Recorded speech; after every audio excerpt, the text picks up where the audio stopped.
Now, this version, Tom Tin Tot, was collated in a book called From English Fairy Tales, and it was published in 1890 by a man named Joseph Jacobs. Joseph Jacobs was a preeminent collector and documentarian of fairy tales.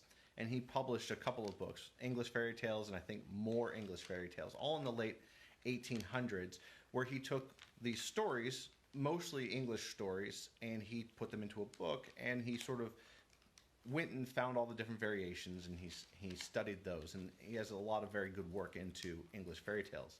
And Tom Tin Tot is one of these stories that follows the Name the Helper theme. So I'm going to go ahead and get started on that. Once upon a time, there was a woman,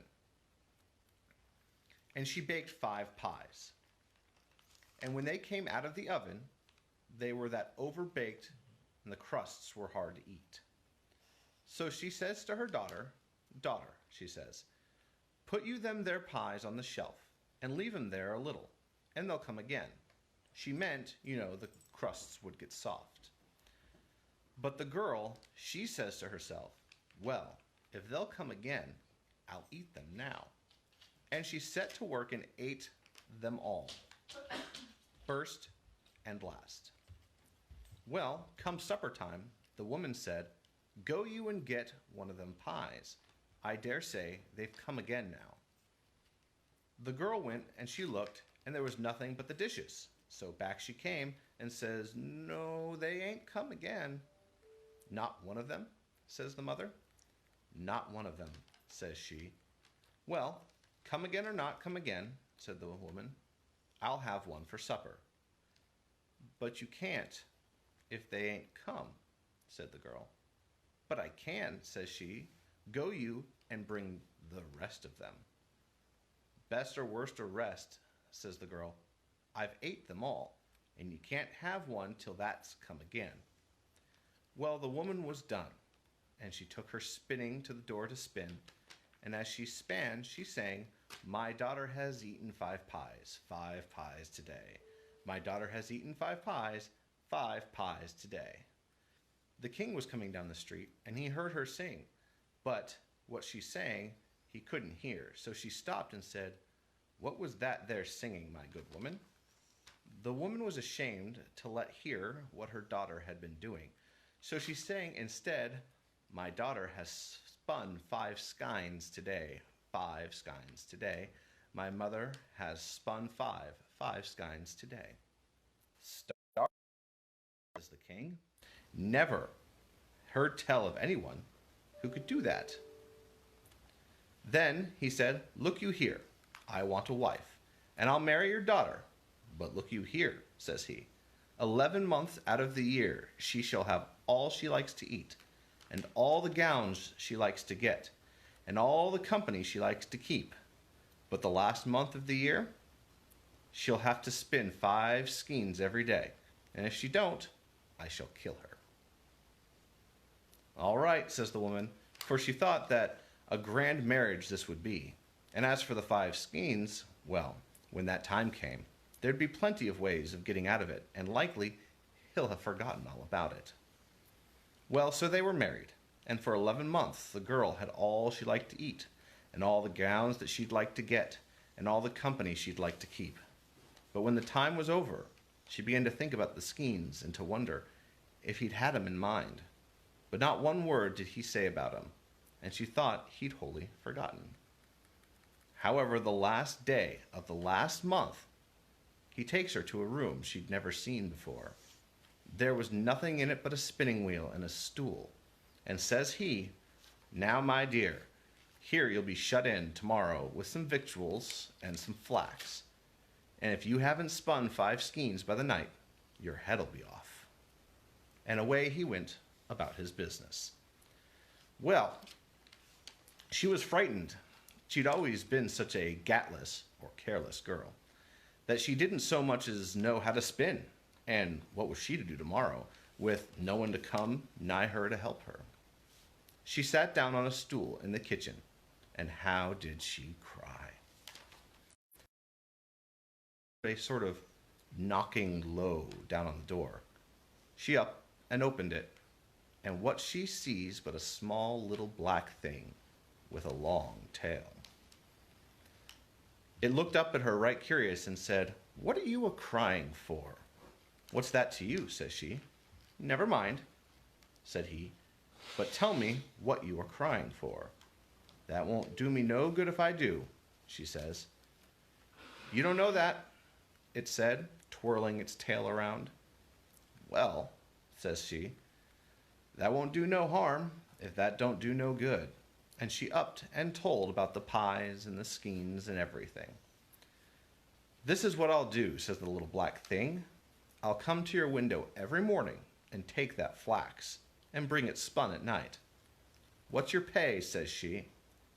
That look out of the corner of his eye and said, "I'll give you 3 guesses every night to guess my name. And if you haven't guessed it before the month's up, you shall be mine." Well, she thought she'd be sure to guess the name before the month was up.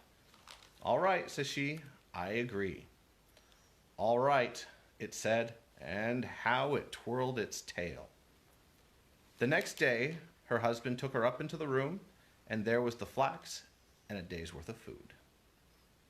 "Now there's the flax," says he, "and if it ain't spun up by tonight, off goes your head." And then he went out and locked the door. He'd hardly gone when there was a knocking against the window. She opened it, and there, sure enough, was the little old thing sitting on the ledge. "Where's the flax?" says he. "Here it be," she says, and she gave it to him. Well, come that evening, a knocking came against the window. She upped and opened it, and there was the little old thing with 5 skeins of flax on his arm. "Here it be," he says, and gave it to her.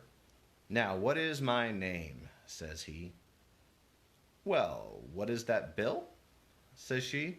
"No, that ain't," says he, and he twirled his tail. "Is that Ned?" says she. "No, that ain't," says he, and he twirled his tail. "Well, is that Mark?" she says. "No, that ain't," says he, and twirled his tail harder. Away he flew. Well, when her husband came in, there were the 5 skeins ready for him. "See, I shan't have to kill you tonight, my dear," he says. "You'll have your food and flax in the morning." And away he went. Well, every day the flax and the food were brought, and every day that little black impet came in the morning and evening. All day the girl sat trying to think of names to say, so when it came at night, but never once she hit the right one.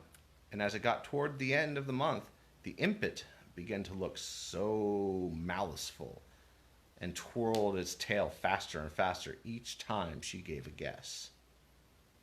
At last it came to the last day but one. The impet came at night along with the 5 skeins and said, "What, ain't you got my name yet?" "Is that Nicodemus?" says she.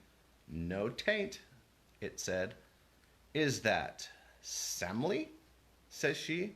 "No, 'tain't," it says. "Ah, well, is that Methusalem?" says she. "No, ain't tat neither."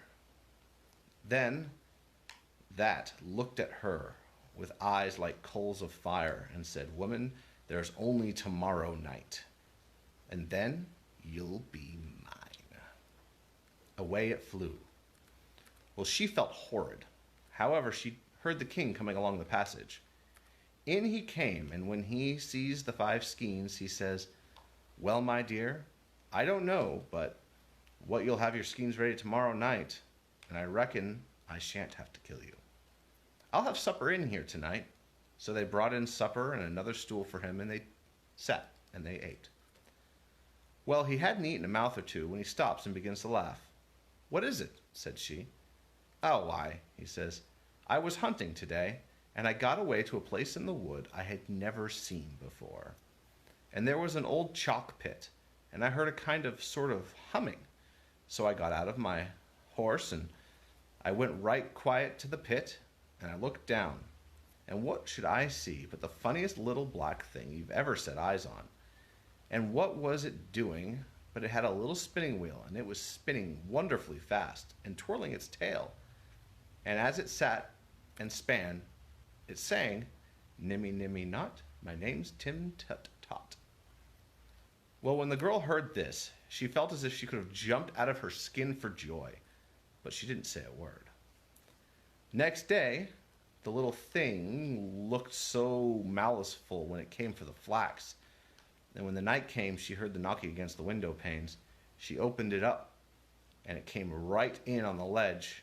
It was grinning from ear to ear, and it was twirling its tail round so very fast.